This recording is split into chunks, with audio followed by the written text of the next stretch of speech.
बिस्मिल्लाहिर्रहमानिर्रहीम, अस्सलाम वालेकुम।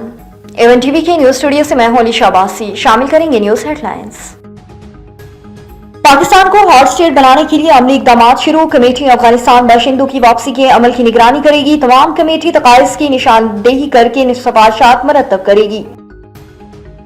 दहशतगर्दों और सहूलतकारों के खिलाफ इबरतनाक कार्रवाई की जाए। BLA की सफारतियत का निशाना बनने वाले मजदूरों के लवाहिकीन का मुतालबा। आर्मी चीफ से अपील। कहा, बहुत कुर्बानियां दे चुके, अब दहशतगर्दों के खिलाफ कार्रवाई की जाए। और सिंध में सरकारी स्कूलों में असातिज़ा के टी शर्ट जींस पहनने पर पाबंदी। खवातीन असातिज़ा को मेकअप, जेवरात, हाई हील्स पहनने से रोक दिया गया।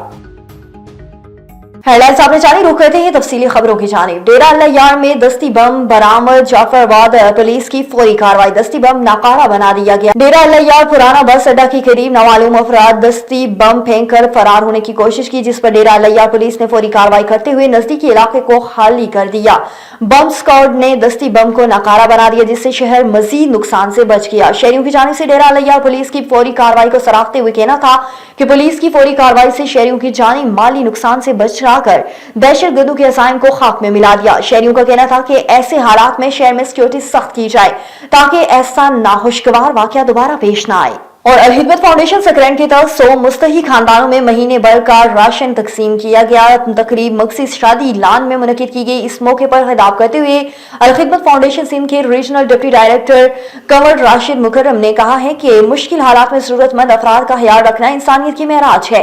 लिहाजा मुबारकबाद देते हैं वो लोग जो इस कार अजीम में जान माल और अपनी कीमती वक्त लगा रही हैं। उन्होंने मज़ीद कहा कि इन सारे कामों को जारी रखने के लिए अहले खैर को मजीद दामन कशादा करना चाहिए।